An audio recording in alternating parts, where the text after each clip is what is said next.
Noticias. IPI. María Florencia Nodí, Directora, Carlos Calderón. director periodístico. Bueno, hola y damos la bienvenida a quienes nos escuchan a una nueva inmersión profunda. A ver, normalmente cuando pensamos en las instituciones de un pueblo, pues no sé, la escuela rural, el centro de salud o el mismísimo ayuntamiento, tenemos esta idea preconcebida de que son, digamos, indiscutibles símbolos de progreso. Claro, es lo que nos han enseñado siempre. Exacto. Las vemos como lugares completamente neutrales que existen, o sea, sobre todo en zonas alejadas de las grandes ciudades. Efectivamente, especialmente ahí. Pero claro, luego te adentras en la sociología política enfocada en poblaciones vulnerables y de repente esa imagen tan idílica de la plaza del pueblo se resquebraja por completo. Ya. Cambia la perspectiva por completo. Nos encontramos ante una visión que es francamente fascinante y a la vez bastante cruda. En la inmersión de hoy vamos a explorar un documento verdaderamente revelador. Se titula Dominantes y dominados, funciones e instituciones. Un texto muy potente. Lo es. Las fuentes que manejamos hoy plantean que a menudo estas instituciones pues no son neutrales en absoluto. De hecho, pueden ser herramientas deliberadas. Herramientas diseñadas, sí. Cuidadosamente diseñadas por quienes ostentan el poder para mantener la desigualdad, frenar el desarrollo genuino y asegurar el control sobre un territorio. Y bueno, para que esto no se quede en pura teoría abstracta, el documento nos ofrece un laboratorio del mundo real interesantísimo, que es la provincia de Mendoza, en Argentina. Aunque aquí hay que dejar una cosa muy clara desde el principio para nuestra audiencia. Sí, por favor, adelante. El texto que analizamos hoy no intenta buscar villanos de película, ni mucho menos señalar con el dedo a un partido político u otro. No va de eso. ¿Cero partidismo? Cero. Lo que hace es poner el sistema institucional bajo el microscopio, para que veamos cómo la maquinaria del poder funciona por pura inercia, independientemente de quién esté sentado en el despacho del alcalde o del gobernador de turno. Claro. Estamos desgranando un análisis sociológico de manera totalmente objetiva. Queremos dotar a quienes nos escuchan de herramientas de pensamiento crítico, o sea, queremos entender cómo funciona el engranaje desde dentro. Vale, vamos a desglosar esto. El documento habla profusamente de este concepto de institucionalización en áreas, digamos, geográficamente aisladas. Ajá. Y para visualizar a qué se refiere, imaginemos, no sé, un mercado negro, un grupo que lleva años operando mediante prácticas totalmente informales, favores personales, nepotismo, intercambios por debajo de la mesa. El clásico amiguismo. Tal cual. Y de repente ese mismo grupo decide legalizarse, creando una corporación con sede oficial. El poder real no ha cambiado de manos en absoluto. Siguen siendo los mismos. Exacto. Los que mandaban en la sombra siguen tomando las decisiones. Pero ahora todo está disfrazado con papeleo oficial, sellos de la administración y despachos con banderas. Fíjate que el paralelo es sumamente preciso para entender lo que ocurre en territorios con lo que el documento define como condiciones estructurales de carencia. ¿Y eso qué significa exactamente en la práctica? Pues hablamos de zonas que dependen de economías de subsistencia, que son, o sea, muy vulnerables a los ciclos agrícolas, o que simplemente carecen de una infraestructura básica duradera. Ya. Históricamente en estos lugares ciertas élites locales, ya fueran, no sé, grandes terratenientes, familias de toda la vida o líderes con influencia, ejercían un dominio informal basado puramente en el clientelismo. O sea, el clásico cacique que te consigue un favor a cambio de lealtad absoluta, ¿no? Efectivamente, pero llega un momento en el desarrollo de un país en el que ese caciquismo tan crudo pues ya no es presentable ni sostenible frente a un Estado nacional moderno. Tienen que lavar un poco su imagen. Tienen que formalizar ese poder. Y la forma de hacerlo es capturando desde dentro, o incluso creando desde cero, las instituciones formales. Y aquí el texto identifica propósitos muy específicos para esta maniobra. A ver, cuéntame. El primero es la perpetuación del poder desigual. O sea, si una élite controla el concejo municipal o la agencia de desarrollo local, pues puede canalizar los recursos públicos, que deberían ser para todos, hacia sus propias redes clientelares. Claro. Repartir el pastel entre los suyos. Exacto. Subsidios, empleos temporales, asistencia básica, todo se entrega como recompensa por la lealtad. Lo perverso de esto, a mi modo de ver, es que legitima la desigualdad. Se presenta a la opinión pública no como un control caciquil, que es lo que es, sino como gestión administrativa eficiente. Así lo venden, sí. Te venden que están protegiendo a la comunidad, cuando en realidad están comprando su dependencia sistemática. Y el documento añade un segundo propósito que va de la mano con esto, que es la gestión controlada de la escasez. ¿Cómo funciona eso? Pues en lugares con limitaciones presupuestarias crónicas, las instituciones sirven para racionalizar y decidir a dedo quién recibe el agua para sus cultivos o quién accede al crédito agrícola. Madre mía. Se forma un monopolio local que extrae toda la riqueza que genera el pueblo sin invertir jamás en el capital humano o en, digamos, infraestructura a gran escala que podría otorgar verdadera autonomía económica a esa población. Pero un momento. A ver, tengo que hacer de abogado del diablo aquí, porque hay una pieza que no me termina de encajar. Dime. Entiendo perfectamente cómo se puede manipular un ayuntamiento, o al reparto de un subsidio, o las licencias de agua. Pero, ¿cómo puede un centro de salud rural o una escuela primaria ser una herramienta de opresión? Ya, suena raro. Suena súper contraintuitivo. A fin de cuentas, el médico está curando enfermedades y el maestro está enseñando a leer a los niños. Son cosas buenas. Lo fascinante aquí es el concepto que el documento denomina control social y cultural reproductivo. A ver, nadie niega el valor objetivo de curar una enfermedad o enseñar el abecedario, por supuesto. Menos mal. El problema radica en la estructura más amplia y en los valores implícitos que esas instituciones promueven en su día a día. Valores implícitos. Sí. El texto sostiene que en estos entornos con fuertes costumbres de escasez, estas instituciones a menudo formalizan valores de obediencia, de resignación y de un apego, digamos, inamovible a la tradición. ¡Ostras! Pero ¿cómo se ve eso en un aula real, en el día a día de una escuela rural? Pues imagina un currículo escolar diseñado desde la capital que específicamente para esas zonas prioriza de forma abrumadora las habilidades manuales básicas. Para que trabajen en el campo de inmediato. Exactamente. Se omite fomentar el pensamiento crítico, la resolución de problemas complejos o incluso la preparación para una educación universitaria superior. Ya veo. Los profesores no les dicen explícitamente a los alumnos «oye, no progreses», pero el sistema en sí les entrega un mapa donde el único destino posible es quedarse exactamente donde están. Asumiendo el mismo rol que sus padres en la base de la pirámide productiva. Eso es. El texto habla de homogenización cultural, que, fíjate, es básicamente una forma elegante de decir que el sistema te moldea desde pequeño para que encajes a la perfección en el molde de trabajador obediente. Matando cualquier ambición. Matando cualquier ambición de escalar socialmente.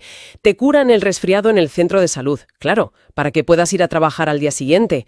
Pero el sistema está meticulosamente diseñado para asegurarse de que nunca, jamás, te conviertas en el director de ese hospital. Ni mucho menos en el alcalde que cuestione a dónde va el presupuesto provincial.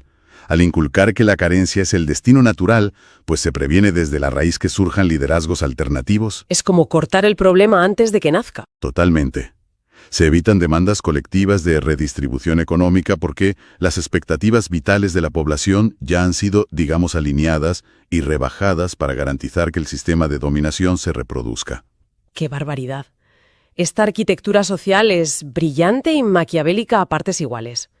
Pero bueno, como decíamos al principio, la teoría abstracta solo es útil si podemos verla operando en la realidad. Hay que aterrizarlo. Así que vamos a aterrizar esto. El documento nos lleva directamente a la provincia de Mendoza, en Argentina, para ilustrar este pulso de poder. Y vamos a poner los datos sobre la mesa para quienes nos escuchan. Perfecto. Por un lado, tenemos el polo de poder central, el departamento capital, que es la ciudad de Mendoza. Según datos recientes, tiene unos 127.000 habitantes, pero es el corazón del Gran Mendoza. Que es un área metropolitana enorme. Enorme. Concentran ni más ni menos que el 60% de toda la población de la provincia. Es el centro neurálgico absoluto. Los ministerios están ahí, el poder judicial, las sedes corporativas, todo. Y en la otra cara de la moneda, el documento analiza el departamento Rivadavia. Un territorio con un perfil profundamente rural, muy alejado de ese centro de poder. Ajá. ¿Qué cifras manejan ahí? Pues cuenta con unos 63.000 habitantes. Su crecimiento poblacional se mantiene sistemáticamente por debajo de la media provincial y los datos del censo muestran un índice de necesidades básicas insatisfechas significativamente superior al de la capital.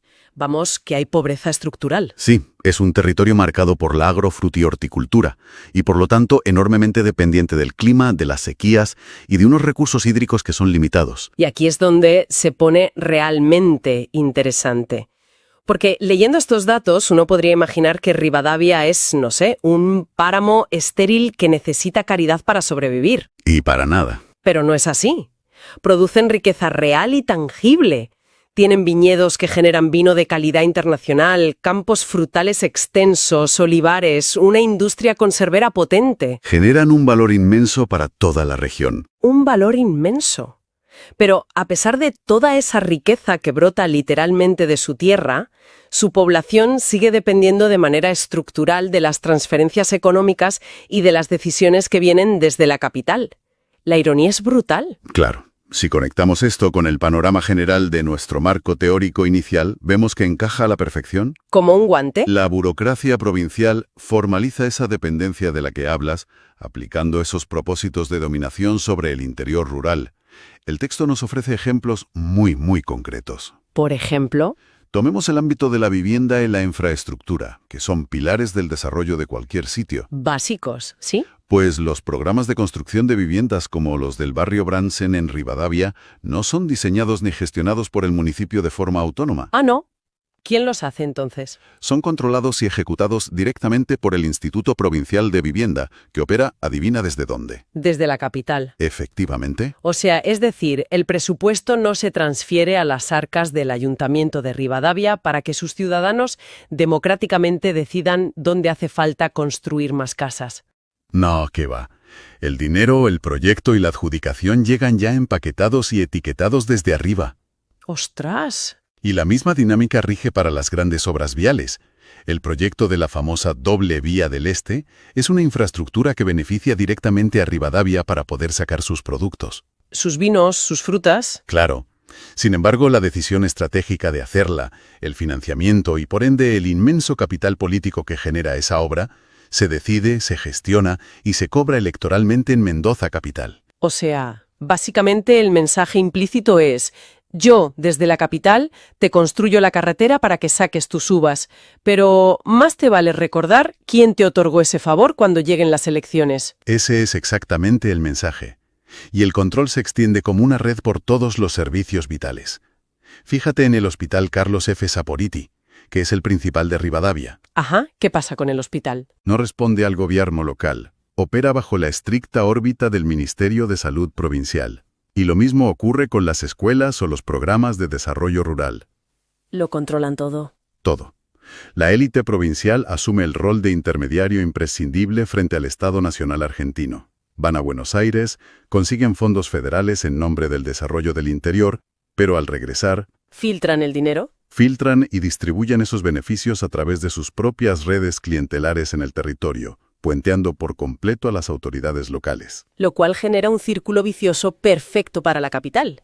La precariedad estructural de Rivadavia se convierte en la excusa ideal, el argumento perfecto, para que la provincia pida cada vez más fondos a nivel nacional. Claro, lloran escasez en nombre de los demás. Fondos que, al final, administran ellos mismos, fortaleciendo su poder y manteniendo a Rivadavia exactamente en el mismo nivel de sumisión. Y si un alcalde local, de repente, intenta rebelarse e innovar en su territorio, imagino que la burocracia tiene mecanismos para cortarle las alas normativamente. Indudablemente. Tienen el Plan Provincial de Ordenamiento Territorial, que es el ejemplo paradigmático que cita el estudio. ¿Y eso qué es? Pues las normativas de uso de suelo y planificación urbana se dictan desde la legislatura en la capital, atando de manos a los municipios.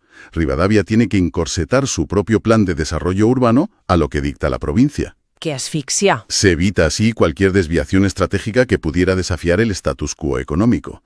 Y todo este férreo control centralizado pues se vende a la opinión pública bajo el inofensivo disfraz de eficiencia administrativa y coordinación regional. Claro, suena fenomenal en las noticias.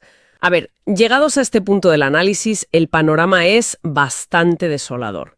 Hemos diseccionado un sistema que parece completamente amañado en todos y cada uno de sus frentes. Sí, no pinta bien. Desde los presupuestos de salud hasta las leyes urbanísticas, todo está calibrado para mantener a departamentos que son inmensamente productivos en una subordinación perpetua. Ante esto, la gran pregunta que surge al leer las fuentes es: ¿están estas poblaciones rurales condenadas eternamente a esta dependencia? Es la pregunta del millón. ¿O existe dentro del propio marco jurídico alguna rendija, un manual de resistencia institucional? Pues afortunadamente, la investigación sociológica no se detiene en el diagnóstico fatalista. El documento traza un mapa de soluciones basados en el ordenamiento jurídico vigente. Qué bien, un poco de esperanza. ¿Sí? Concretamente, se apoya en la Constitución Provincial de Mendoza, en sus artículos 197 a 210 y en la Ley Orgánica de Municipalidades, la conocida Ley 1079. ¿Y qué dicen esas leyes? Estas normativas, aunque a veces sean ignoradas en la práctica por la provincia, reconocen formalmente poderes exclusivos a los municipios. Y a partir de ahí, el texto estructura 5 herramientas de resistencia institucional que un municipio dependiente puede accionar. Vale, me interesa muchísimo ver cómo se pasa la ofensiva. Empecemos por la primera línea de defensa. ¿Por dónde empieza un ayuntamiento a reclamar su espacio? Pues la primera herramienta, y a menudo la más contundente para frenar abusos inmediatos, es la vía judicial. Ajá, ir a los tribunales. Hablamos de acudir directamente a la Suprema Corte de Justicia de Mendoza para impugnar cualquier normativa provincial que invada las competencias exclusivas del municipio. ¡Ostras! ¿Tirar de la máxima autoridad? Exacto. El texto resalta un precedente histórico fundamental, fíjate. El fallo Obras Sanitarias Mendoza, Sociedad Anónima, contra Municipalidad de Rivadavia, del año 2003. ¿Y qué pasó ahí? En ese caso, la justicia falló a favor de la autonomía local, en la gestión de un servicio tan vital como es el agua. Eso es un movimiento muy inteligente, la verdad, porque saca el conflicto del terreno puramente político, donde la capital tiene todas las de ganar por su peso demográfico y sus recursos, y lo lleva al terreno técnico y objetivo de los tribunales. Obligas al árbitro a pitar la falta, como diríamos. Exacto. Pero digamos que el municipio gana la sentencia. La Corte les da la razón. Todos sabemos que la administración provincial puede, simplemente, arrastrar los pies, burocratizar el proceso y, en la práctica, no cumplir la sentencia en años. ¿Qué pasa entonces? Bueno, esa deducción lógica nos lleva directamente a la segunda herramienta que plantea el texto, el ejercicio asertivo del poder normativo local. Tradúceme eso, por favor. Que no basta con ganar en los tribunales. Hay que ocupar el espacio físico y legal. El municipio debe usar su propio consejo deliberante para redactar y aprobar ordenanzas fuertes, orientadas específicamente a municipalizar los servicios públicos. Entiendo. La idea es crear entidades locales, consorcios o cooperativas ciudadanas para gestionar servicios que históricamente dependían de la provincia. O sea, en lugar de mandar cartas quejándote y pidiendo que te devuelvan el poder sobre, no sé, el agua o la recolección de basuras, simplemente apruebas una ordenanza, creas una empresa local y empiezas a ejercer ese poder. Generas hechos consumados, tal cual. Generas la realidad. Pero me imagino un escenario donde el municipio aprueba todas estas ordenanzas y la provincia, aún así, sigue asfixiándolos porque el marco general de la región sigue siendo centralista. Si las leyes locales no bastan, el siguiente paso lógico sería intentar cambiar la estructura misma de la provincia, ¿no? Pues ese es el tercer nivel de escalada, que requiere muchísimo más músculo político. Impulsar una reforma constitucional provincial. Palabras mayores. Sí. Un dato que sorprende a muchos analistas es que Mendoza es una de las poquísimas provincias argentinas que aún no permite las cartas orgánicas municipales. ¿Qué es una carta orgánica? En esencia, como una pequeña constitución local que otorga autonomía política, administrativa y financiera real a un municipio. Madre mía, si no tienes tu propia constitución local, eres poco más que una sucursal administrativa de la capital. Estás vendido. Literalmente. Pero claro, Rivadavia sola, con sus 60.000 habitantes, no tiene los votos suficientes en la legislatura provincial para forzar un cambio en la constitución de todo Mendoza. Por eso mismo, esta tercera herramienta exige tejer alianzas políticas de gran calado. Rivadavia necesita sentarse con otros municipios fuertes del interior provincial. Como, no sé, San Rafael. Exactamente, San Rafael es el ejemplo perfecto. Municipios que comparten ese perfil agroproductivo y que sufren exactamente el mismo centralismo. Juntos pueden formar un bloque de presión lo suficientemente grande como para exigir esta reforma estructural. Ahora bien, seamos realistas un momento. Iniciar pleitos en la Corte Suprema, municipalizar servicios asumiendo los costes operativos de golpe y lanzar una campaña enorme para reformar la Constitución provincial, Cuesta dinero. todo esto requiere muchísimos recursos, mucho dinero. Si el municipio empieza esta especie de guerra de independencia, el primer movimiento táctico de la capital será cerrarles el grifo del dinero. Sin duda. Retrasarán transferencias, paralizarán obras públicas. Tienen que asegurar financiación por otro lado si quieren sobrevivir a ese pulso. Y la supervivencia económica es precisamente el núcleo de la cuarta herramienta del manual, la optimización fiscal. A ver, ¿cuenta? Dentro de sus estrechos límites legales, porque los municipios no pueden inventarse impuestos generales de la nada, deben exprimir al máximo su recaudación propia. Pero la maniobra maestra, la que de verdad sugiere el documento, ¿Cuál es? es buscar fondos nacionales directos. Ah, el clásico movimiento corporativo. Si el gerente intermedio regional te bloquea, te saltas la cadena de mando y te vas a negociar directamente a la sede central con el director general. Exactamente eso. El liderazgo municipal de Rivadavia tiene que viajar a Buenos Aires, a los ministerios del gobierno federal, y presentar proyectos de desarrollo rural, vitivinícola o de infraestructura allí mismo, Consiguiendo que la financiación baje directamente de la nación al municipio. sin pasar en ningún momento por los ministerios de Mendoza Capital. Si logras eso, rompes de tajo el mecanismo de extorsión financiera de la provincia. Es brillante, la verdad. Pero me surge una duda enorme al ver todo este plan. Voy a volver a mi rol de abogado del diablo. Lo siento. Dispara. Sede central regional. La central tiene todo el aparato burocrático, la influencia en los medios y la capacidad absoluta de tomar represalias políticas contra el alcalde rebelde. Es un riesgo enorme. ¿Cómo sobrevive un gobierno municipal pequeño a la furia de la capital cuando empiezan a aplicar estas herramientas? Los pueden aplastar. Bueno, esto plantea una pregunta súper importante, y el documento dedica gran parte de su conclusión a resolver este dilema. La clave para que la provincia no pueda simplemente intervenir el ayuntamiento o destruir políticamente al alcalde rebelde está en la quinta y última herramienta: Y es la participación ciudadana radical y la legitimidad social. tener a la gente de tu lado como escudo humano. Como escudo cívico, más bien, sí. El texto recomienda medidas muy específicas para cimentar esto, como por ejemplo la creación de juzgados de faltas municipales. ¿Para qué sirven? Otorgan poder de resolución de conflictos a nivel estrictamente local, y también sugiere la formación de comisiones distritales donde los propios vecinos tomen decisiones directas sobre su entorno. Ya entiendo. Cuando la municipalización de un servicio no es vista como el capricho personal de un alcalde, sino como una demanda organizada y gestionada por cooperativas de vecinos empoderados, El coste político se dispara. claro, el coste político para el gobernador provincial de ir allí a desmantelar eso es altísimo.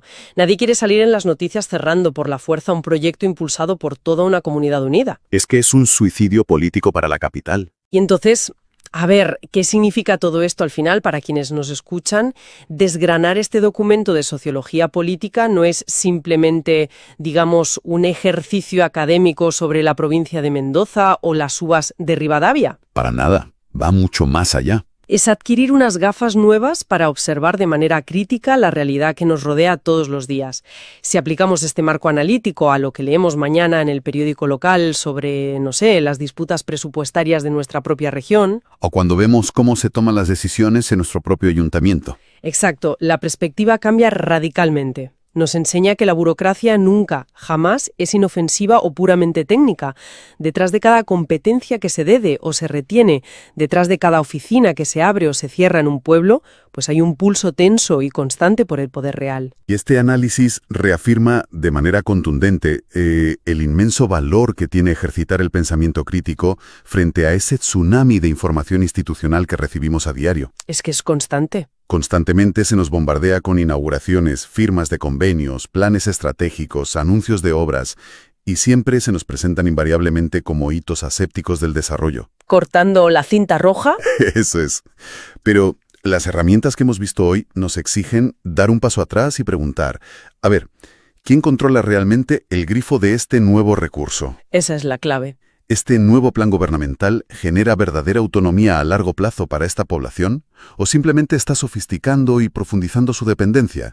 Alcanzar un bienestar colectivo genuino, pues casi siempre requiere la valentía de cuestionar esos intereses que están tan profundamente arraigados en las estructuras que damos por sentadas. Totalmente de acuerdo.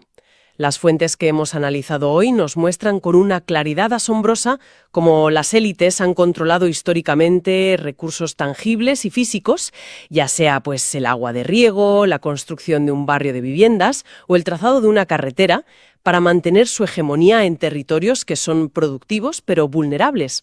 Han sido los recursos clave del siglo XX. Pero pensando un poco en el futuro inmediato, con el mundo transformándose a una velocidad de vértigo hacia la economía del conocimiento, me pregunto qué sucederá. ¿En qué sentido? Pues, ¿qué pasará cuando el recurso más escaso, valioso y vital para la supervivencia económica de un municipio rural ya no sea el agua del río, sino la infraestructura digital? Ostras, buen punto. El ancho de banda, la soberanía sobre sus propios datos locales. ¿Se librará la próxima gran batalla por la autonomía municipal de los pueblos pequeños en silenciosos centros de datos y cables de fibra óptica, en lugar de sobre campos y viñedos? Es muy probable. La dinámica de poder será la misma. Es algo para pensar la próxima vez que miren a las instituciones de su ciudad. Muchas gracias por acompañarnos y hasta la próxima inmersión. Investigación periodística independiente. Noticias IP.